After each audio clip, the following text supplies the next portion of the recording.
Okay, welcome back after the break. और break के बाद आप सभी का स्वागत है। The first two sessions, और जो पहले दो सत्र थे we were studying about the pre-existence of Jesus Christ, और हम सीख रहे थे प्रभु यीशु मसीह का पूर्व से अस्तित्व में होना या And- पहले से मौजूद होना के बारे में, and thus proving that He is God. और हम लोगों ने यह साबित करने की कोशिश की कि वह परमेश्वर है।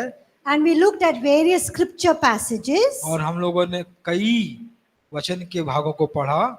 So, which is the first scripture passage we studied? सो पहला कौन सा था जो वचन था हमने पढ़ा? John 1:1-4. यूहन्ना Okay. 1:1-4। Second scripture passage, दूसरा Philippians chapter 2:5-7. फिलिपियों Yes. 2:5-7। One brother had some questions about Philippians chapter 2, verse 5-7.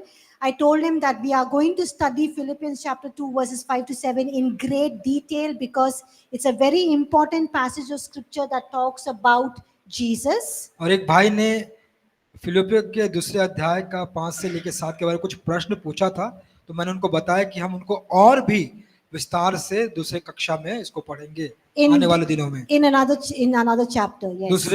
दूसरे पाठ में। And what is the third one we looked at? Colossians chapter 1 verse 17, and then fourth one, John 8:58. Very good. And the fifth one, First Corinthians chapter 10 verses 1-4. Great. और अंत में हम लोगों ने पहले कुरिन्थियों के 10वें अध्याय के 1 से 4 तक हम लोगों ने देखा, हमने कुलुस्सों में देखा, हमने यूहन्ना में देखा, इन सारी बातों को हम लोगों ने वचन में पढ़ा। So very good. You all remember. और बहुत अच्छा है कि आप सब इस बातों को याद रखे हुए हैं। So please give a clap for yourselves. आइए अपने आप के लिए हम ताली बजाएंगे।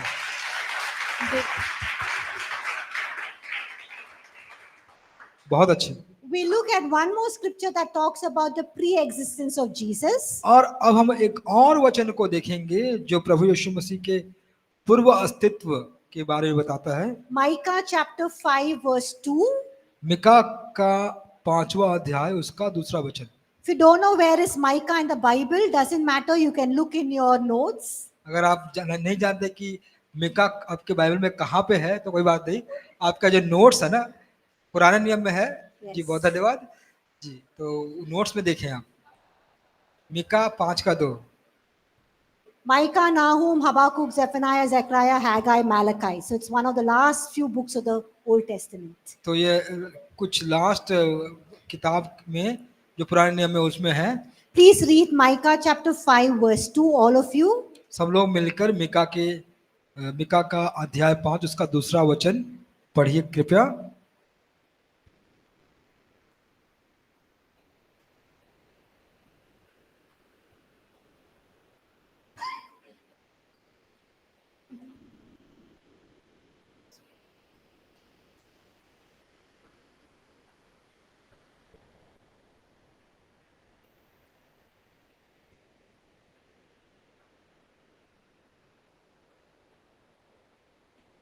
You all read it? पढ़ लिया सबने? Have you all read? Yes. So what does this verse reveal about the pre-existence of Jesus Christ? तो क्या यह जो वचन है प्रभु यीशु मसीह के पहले से मौजूद होने के बारे में बताता है? What do we? He's the everlasting God. Okay, very good. How do you know it? वह सर्वदा से परमेश्वर है, सही बात है। इसको कैसे आप जानते हैं, कैसे लिखा हुआ है? Yeah, what does it say in the scripture? He's the ruler of, okay. How do we know about the pre-existence of Christ from this passage? इस पंक्ति से, इस वचन से हम कैसे प्रभु यीशु मसीह के पूर्व अस्तित्व के बारे में जान पाते हैं? कैसे जान पाते हैं? पढ़िए आप। How do we know? लिखा है। How do we know? Please read. It's written in this verse.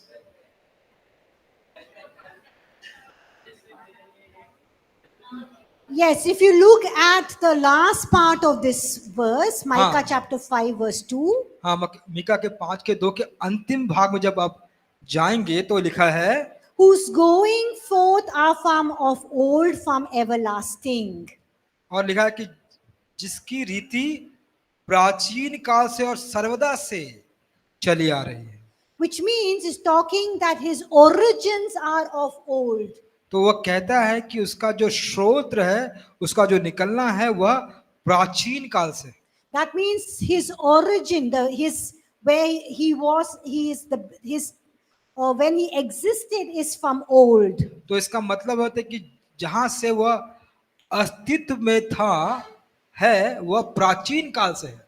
And it's saying from everlasting. तो वह सर्वदा से है। So everlasting means from eternity past to eternity future. तो अनंत काल जो बीत गया और जो अनंत अनंत काल आने वाला है, उसका मतलब होता है सर्वदा। Eternity means no beginning, no end. तो अनंत काल का मतलब होता है कोई शुरुआत नहीं, कोई खत्म नहीं। In this verse, who is it talking about? तो इस वर्ष में, इस वचन में वो किसके बारे में बात कर रहे हैं? Or who is the prophet Micah prophesying about? और जो भविष्यद्वक्ता मीका हैं वो किसके बारे में अपनी भविष्यवाणी को दे रहे हैं? Yes. So here it's proving or shows that Jesus always existed from eternity past. तो यहाँ पर यह दिखाया गया है या प्रमाणित किया गया है कि यीशु हमेशा सर्वदा से वह अस्तित्व में थे And that he was pre-existent. और वह पहले से ही अस्तित्व में थे। How do we know that this passage or this prophecy that prophet Micah is prophesying about is referring to Jesus Christ? हम कैसे जानते हैं कि यह जो वचन लिखा गया है वह यीशु मसीह के अवतार के बारे में दर्शाता है?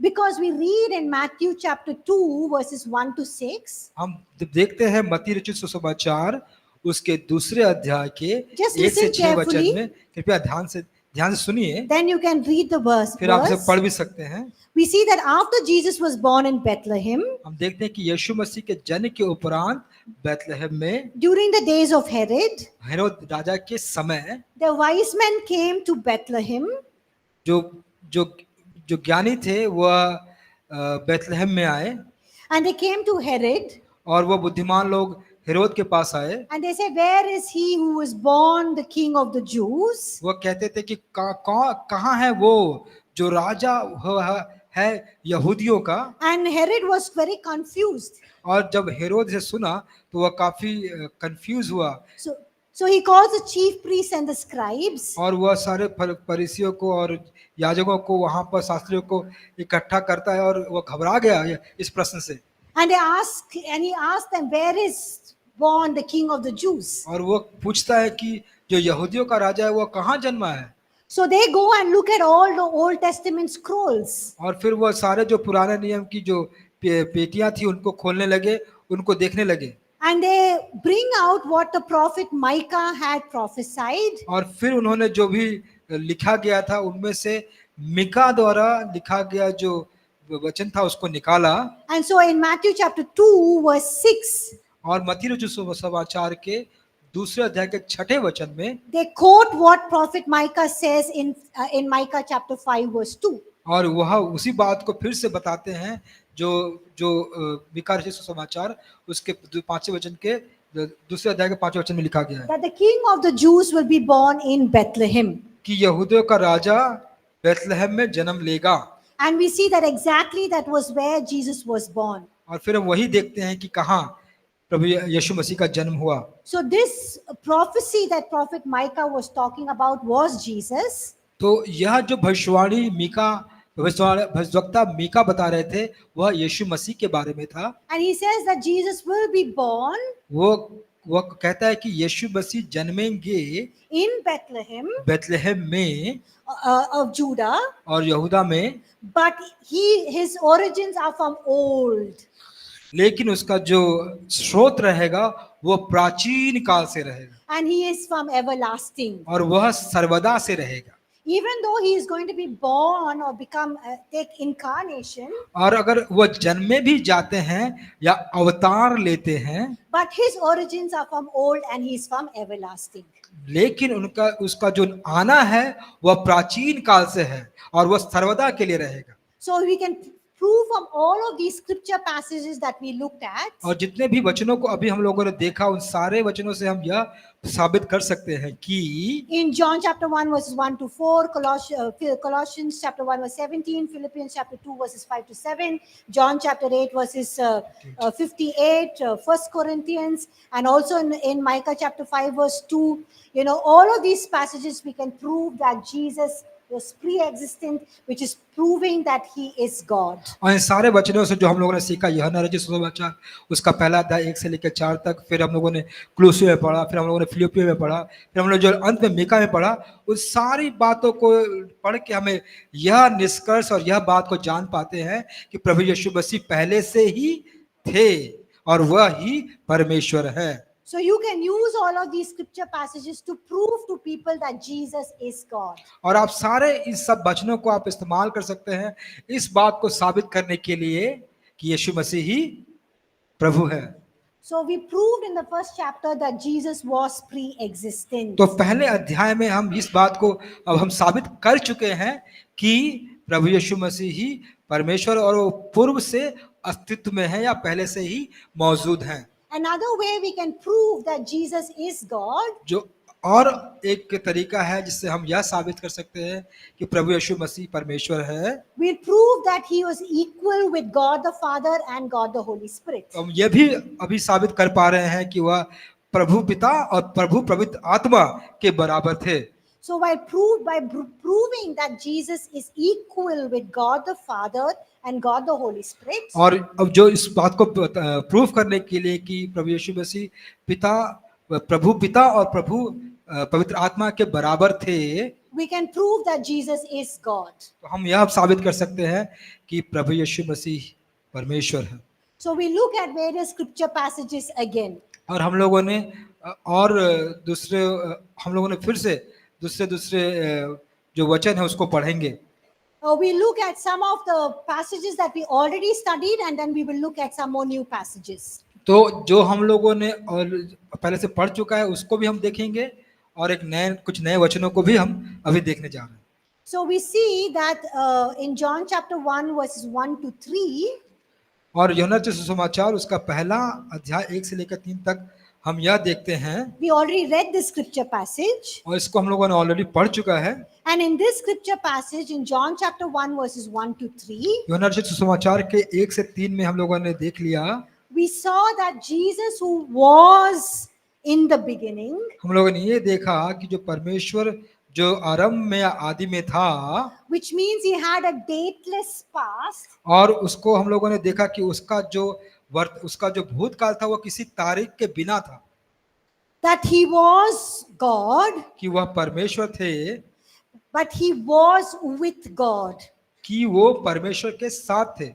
So which proves that he is co-equal with the Father. और यह भी दिखाता है कि वह अपने पिता के बराबरी में है। So John chapter 1 verses 1 to 3 और यूहन्ना के पहले अध्याय के 1 से लेकर 3 में or 1 to 4 और 1 से 4 में proves Jesus' pre-existence. तो यह बताता है कि प्रभु यीशु मसीह पहले से अस्तित्व में मौजूद थे, That Jesus is God कि यीशु मसीह परमेश्वर है and that he's also equal with God. और वह मसीह प्रभु के बराबर है। So how can he say that he is equal with God? वो कैसे कह सकते हैं कि वह परमेश्वर के बराबरी में है?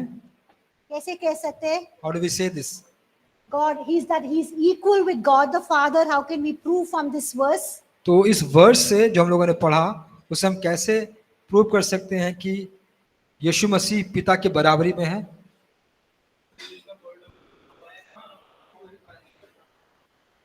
No, in this verse, John chapter 1 verses 1 to 3, how can we prove that Jesus is co-equal with the Father? पढ़ें यूहन्ना 1 का 1 से 3 में आप कैसे यह साबित करते हैं कि वह परमेश्वर के तुल्य थे? Okay, he was there before the beginning. मैंने Okay. कहा वह शुरुआत के पहले से थे। He was with God. See? वह परमेश्वर के साथ थे। That means if he had to be with God, he is equal with God. तो अगर हम परमेश्वर के साथ हैं, इसका मतलब है कि हम परमेश्वर के बराबर हैं। तो ये प्रभु यीशु मसीह परमेश्वर के बराबर या तुल्य है। So this verse in John chapter 1 verse 1 to 3 prove that he is co-equal with the Father. और हम यह देखते हैं यूहन्ना के 1 से लेके 1 से 3 में कि यीशु मसीह और यीशु मसीह पिता के सह बराबरी में है, वह बराबर है। We look at another scripture passage which we already studied, Philippians chapter 2 verses 5 to 7. और हम लोगों ने फिलिपियों की पत्री उसका दूसरा अध्याय 5 से 7 तक पढ़ के और भी जाना।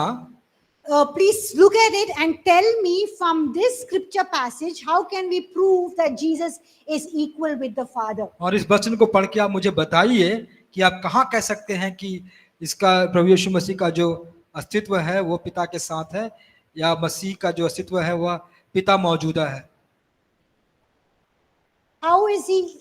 How can we prove that Jesus is equal with God the Father? हम कैसे प्रमाण कर सकते हैं कि प्रभु यीशु मसीह पिता के बराबर हैं? In Philippians chapter 2 verses 5 to 7.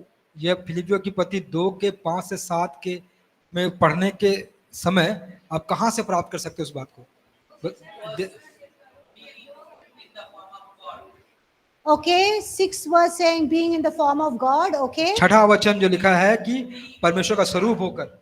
Yes, in 6th verse it says he was equal with God. Okay, please underline that. He is equal with God. कृपया उससे रेखांकित करें उस वचन को कि वह परमेश्वर के तुल्य में था।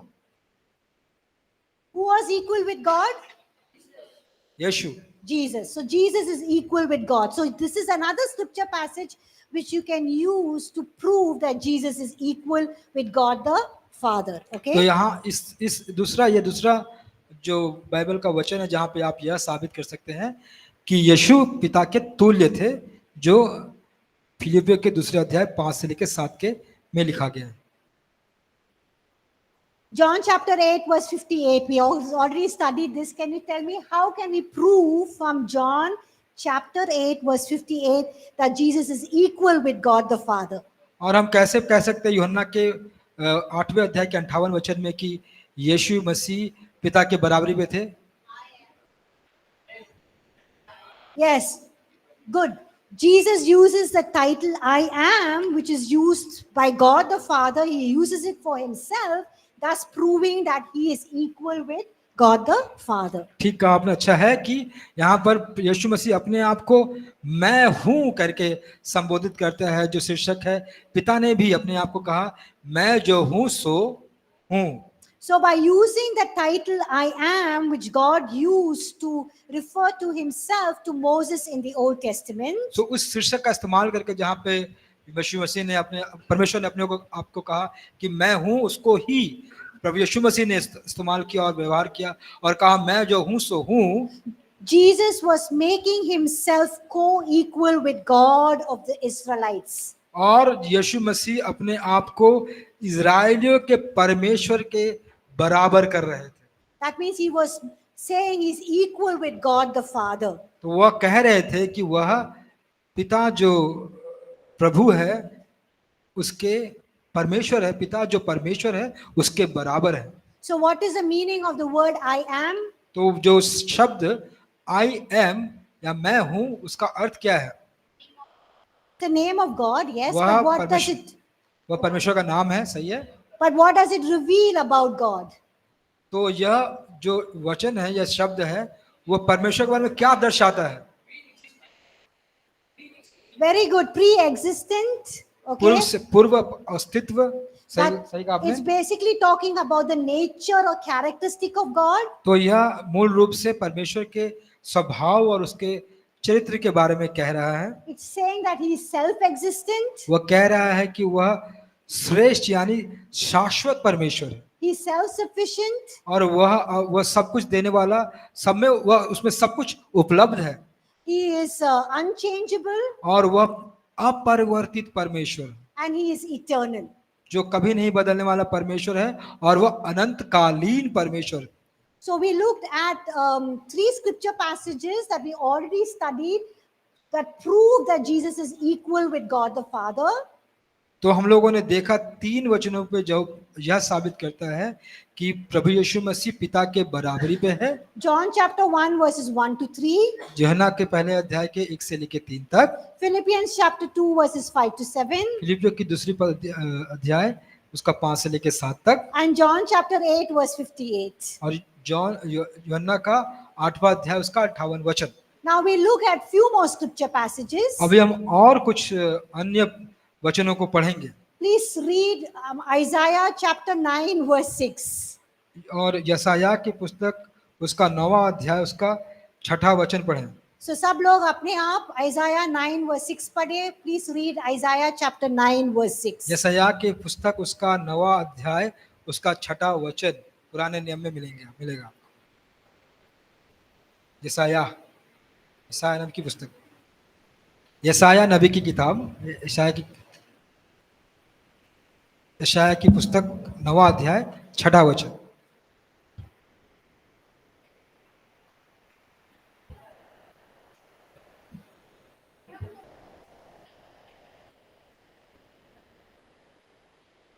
आप बाइबल से भी पढ़ सकते हैं या नोट से भी। नोट से पढ़े तो जल्दी हो जाएगा, नोट से ही पढ़ लीजिए। Isaiah chapter 9 verse 6 सब लिखा है उधर। See, the verse is also mentioned on your notes, so if you want you can also look at from your notes. It will be quick for you. 9 का 6 उसको आप चेंज कर लीजिए। अगर आपके नोट्स में 6 लिखा है, 6 का 6 तो गलत है, वो 9 का 6 होगा।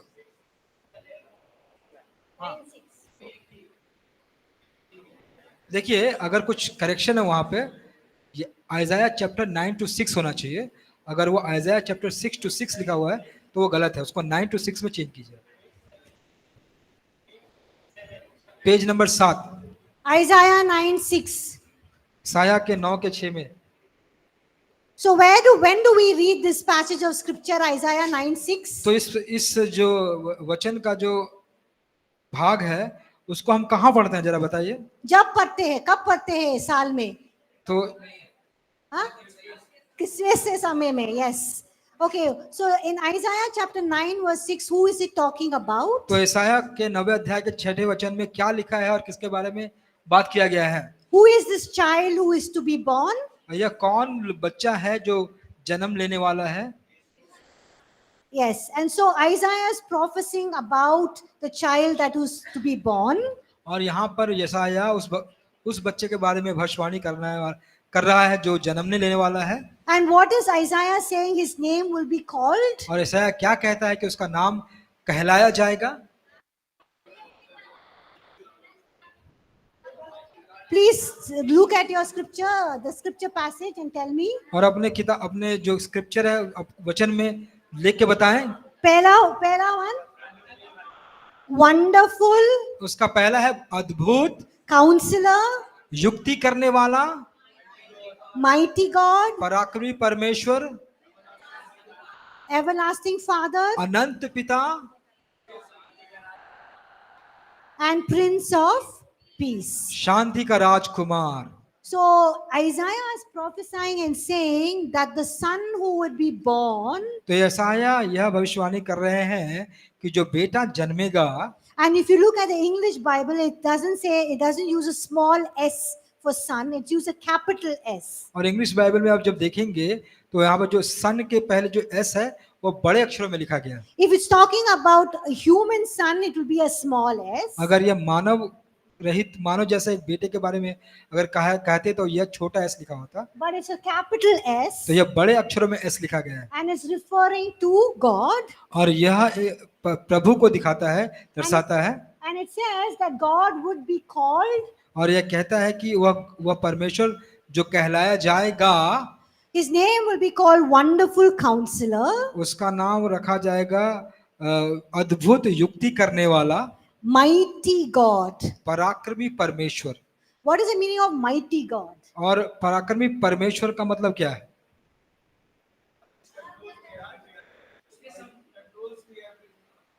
who rules everything, okay? जो सब पे शासन करता है, सर्वशक्तिमान, पृथ्वी पर राज करने वाला, who reigns over the earth. Good. सर्वशक्तिमान, किसने बोला Almighty. सर्वशक्तिमान? Okay? उसके बराबर कोई है ही Nobody is नहीं. equal to him. Yes, nobody is equal to him. Who knows everything? जो सब कुछ जानने वाला है. और बता पीछे से. Mighty God. Almighty God. Almighty God. What सब does it कुछ mean? करने वाला. Who's present everywhere? जो सर्वव्यापी है सब जगह. Omnipresent. Okay.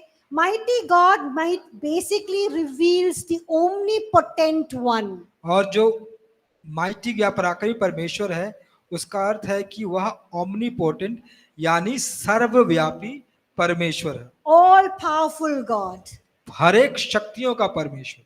So mighty God is basically referring is the name or title that is referring to God the Father. तो जो पराक्रमी परमेश्वर है वह नाम है जो पिता को दिया गया है. So the Jews knew God as a mighty God. तो यहूदी परमेश्वर को पराक्रमी परमेश्वर के रूप में जानते थे. They knew God as a one who is all powerful. वो जानते थे कि जो परमेश्वर है वो ऐसा परमेश्वर है जो सर्वशक्तिमान है.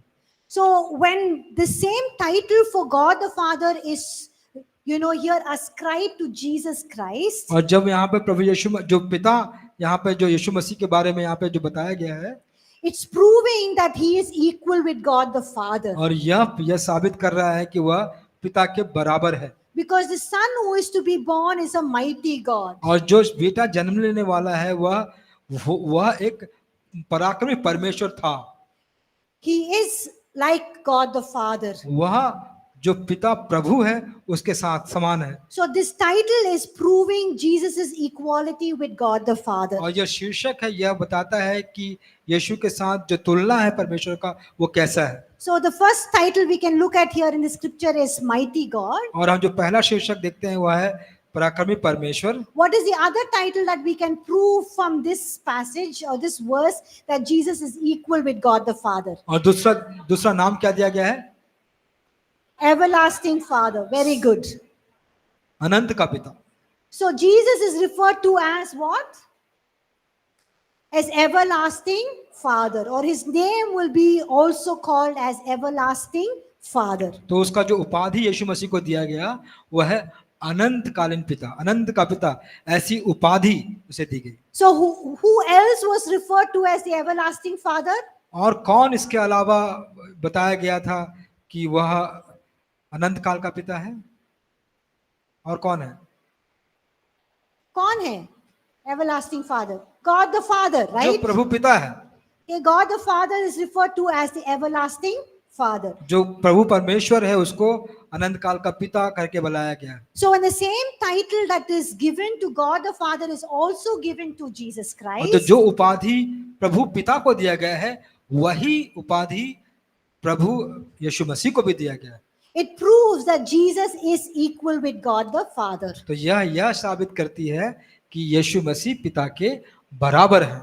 So some people can think in their minds, तो कुछ लोग अपने मनों में यह सोच सकते हैं, hey, when we give the same title of everlasting Father to Jesus, कि अगर हम वही उपाधि जो पिता की है वह अगर यीशु को देते हैं तो does it have a conflict between God the Father and God the Son? तो क्या पिता और पुत्र, पिता जो प्रभु है और पिता जो प्रभु जो पिता बेटा है उसके बीच में कोई विचारों की खींचातानी तो नहीं होती है? Is there a clash of titles? तो क्या वह उपाधि का कोई टकराव तो नहीं होता है? There is no clash of titles. तो यहाँ पे कोई टकराव नहीं होती है उपाधि की. It just reveals तो यह दिखाता है Christ's eternal nature कि उसका जो स्वभाव है वह शाश्वत स्वभाव है. and Jesus's characteristic or his nature कि यीशु मसीह का जो स्वभाव या चरित्र है is the same as the Father. वह पिता के चरित्र के समान है.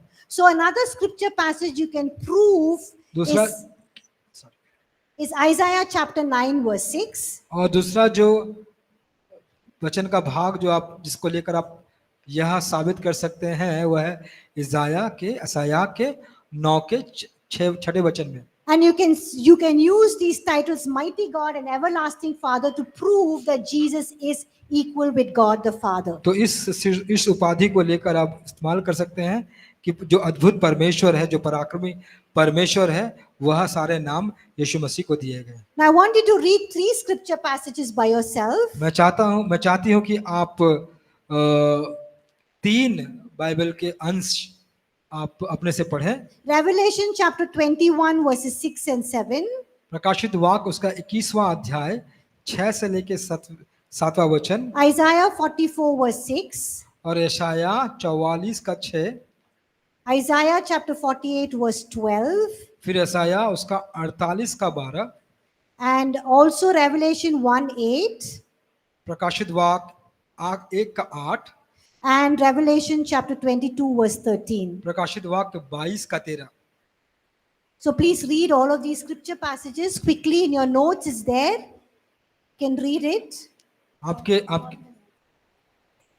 आपके नोट्स में ये सारे हैं, नहीं तो मैं फिर से दोहराता हूँ। पहला है यशाया 44 का 6, पहला यशाया 44 का 6, उसके बाद यशाया 48 का 12, यशाया 48 का 12, उसके बाद प्रकाशित वाक्य 1 का 8, प्रकाशित वाक्य 22 का 13। इन सबों को आप जल्दी से पढ़ लीजिए। और प्रकाशित वाक्य 22 का 6 और 7वां वचन।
So in Isaiah chapter 44 verse 6 and Isaiah chapter 48 verse 12, who is referring themselves to as the first and the last? तो यशाया 40 का 6 और यशाया 48 के 12 में किसको सबसे प्रथम और अंतिम, पहला और अंतिम करके बताया गया है, जरा आप सोचें। Or who is referring or calling themselves as the first and the last? तो कौन अपने आप को बुला रहा है कि मैं ही पहला हूं और मैं ही अंतिम हूं,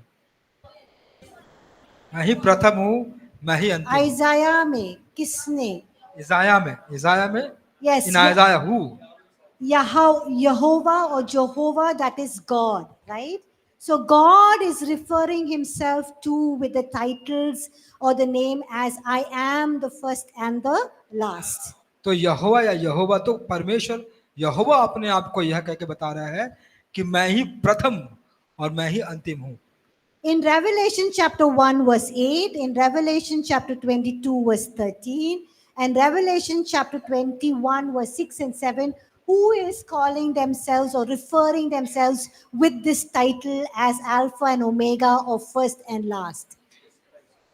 तो प्रकाशित वाक्य 1 के 8 में, प्रकाशित वाक्य 22 के 13 में और प्रकाशित बात 22 के 6 और 7 में कौन अपने आप को अल्फा और ओमेगा या आदि या अंत कह के पुकार रहा है?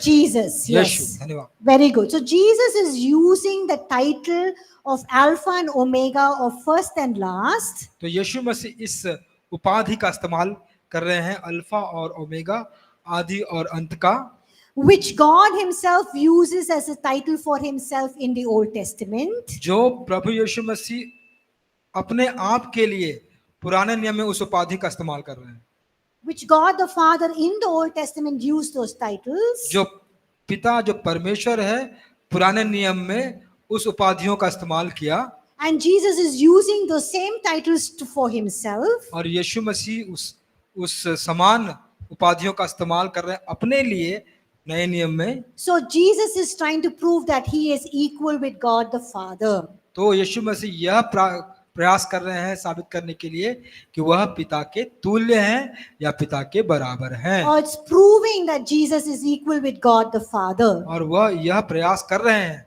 कि वह प्रभु पिता के बराबर हैं, And He is no less in power or divinity compared to God the Father and God the Holy और Spirit. पिता परमेश्वर के तुलना में, पिता पवित्र आत्मा की तुलना में उनके जो सामर्थ्य शक्ति है वह उनसे कम नहीं है। What is the meaning of Alpha and Omega? Alpha और ओमेगा का अर्थ क्या होता है? The first and last. Okay. The alpha omega beginning. का अर्थ होता है जो पहला है अंतिम है, Okay. It's the alphabets of the Greek language. जो Yes. It's the first letter and the last letter of the Greek alphabets. Greek भाषा के अक्षरों में पहला अक्षर और अंतिम अक्षर जो है वह है alpha omega. So when God says, or when Jesus refers to Himself to as the Alpha and Omega, the first and last, what is the meaning? जब परमेश्वर या फिर यीशु मसीह यह कहते हैं कि मैं ही अल्फा हूं और ओमेगा हूं या पहला हूं और अंतिम, उसका मतलब क्या है?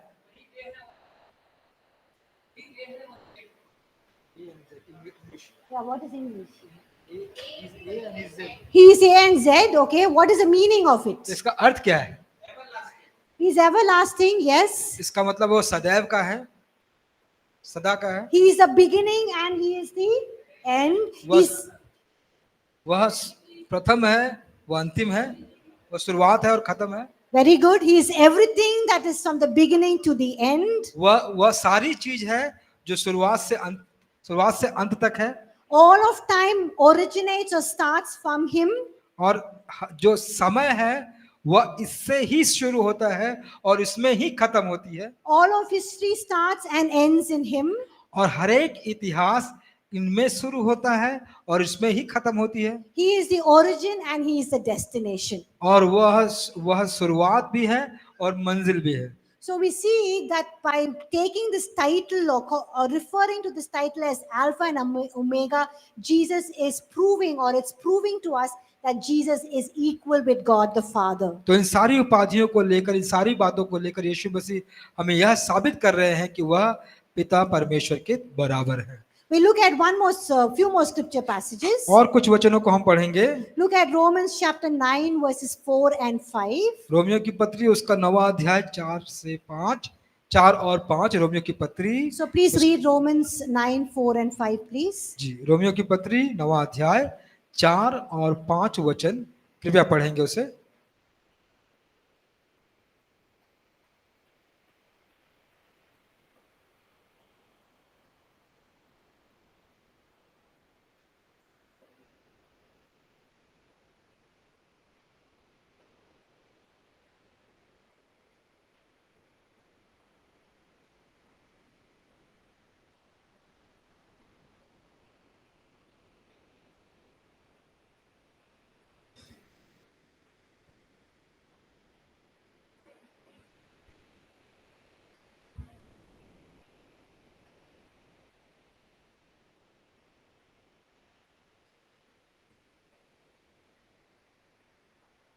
Okay, if you look at Romans chapter 9 verse 5, जो हम देखते हैं रोमियो की पत्री उसका 9वां अध्याय 4 से 5 में, it talks about Jesus Christ as over all.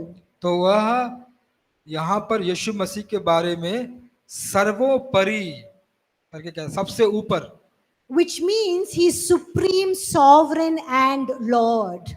और इसका मतलब होता है कि वह सर्वोच्च स्वामी है, सर्वोच्च प्रभु है। And this is the titles that is talking about God himself. और यह सारी उपाधि जो परमेश्वर पिता के बारे में बताती है। When we talk about God, we talk about him as someone who's supreme, master, and sovereign and Lord. और हम जब इसके उपाधियों के बारे में बताते हैं, देखते हैं, तो वो इसका अर्थ है कि वह सबसे ऊपर है, वह सर्वोच्च है और वह प्रभु है। So two important facts that we can learn from Romans chapter 9 verse 5. So Romeo की पत्री 9 अध्याय के 4 और 5 वचन में दो बहुत महत्वपूर्ण बातों को जो हम सीखते हैं वो है That Jesus is overall. कि यीशु सर्वोपरि है, सबसे ऊपर है, That means he's supreme, master, sovereign, and Lord. क्योंकि वह सर्वोच्च स्वामी, संप्रभु और प्रभु है। And that is only referring to God. कि वह सारे परमेश्वर को दर्शाता है। So hence Jesus is God himself. तो यीशु खुद ही एक प्रभु है। It's referring to God the Father.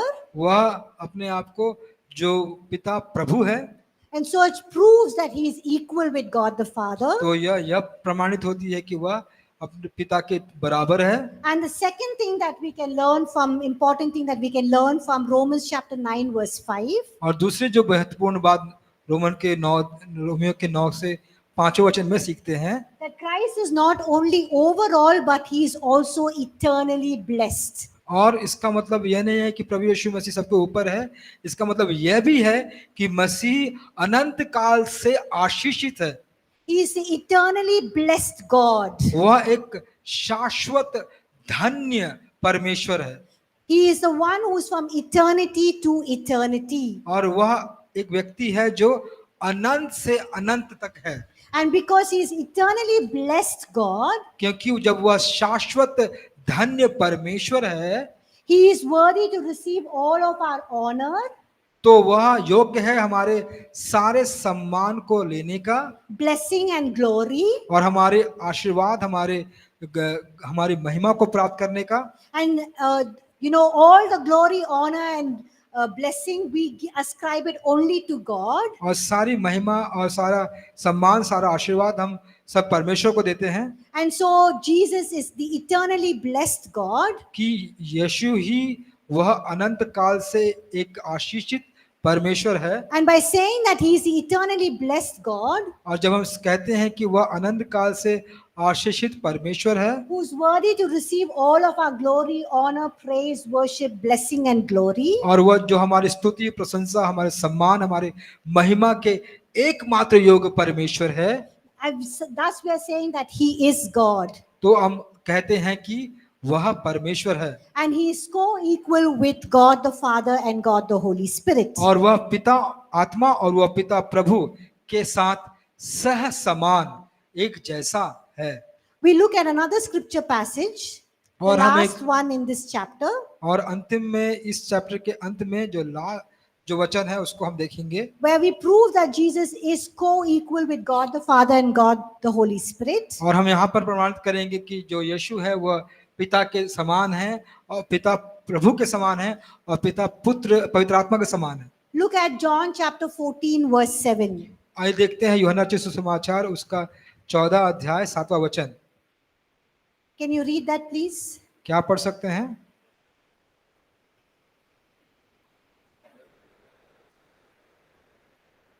यूहन्ना रचित सुसमाचार John chapter 14 verse 7. यूहन्ना रचित सुसमाचार उसका 14 अध्याय 7वां वचन।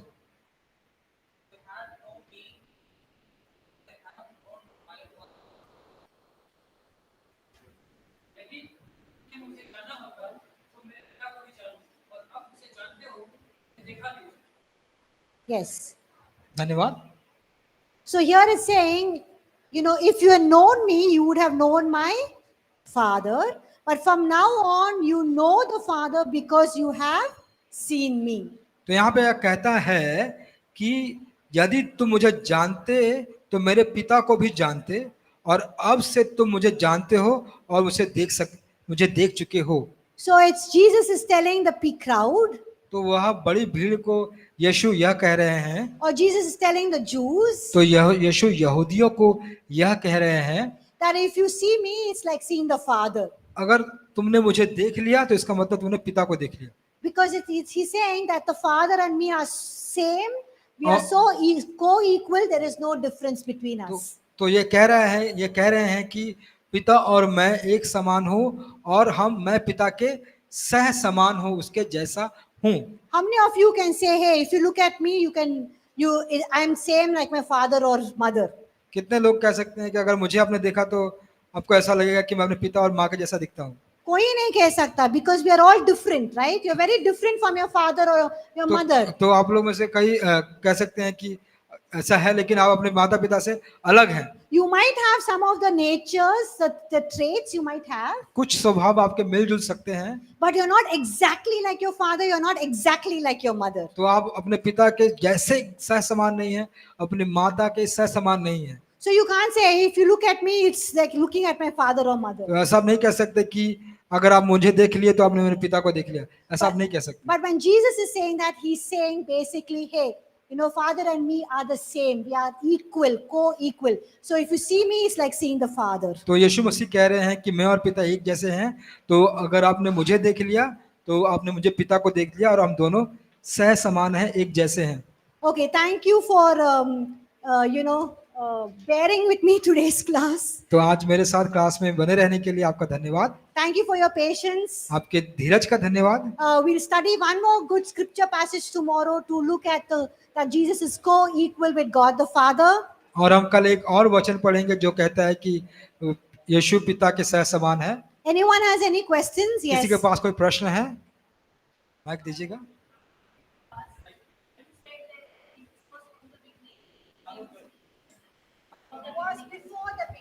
He is before the beginning, yes.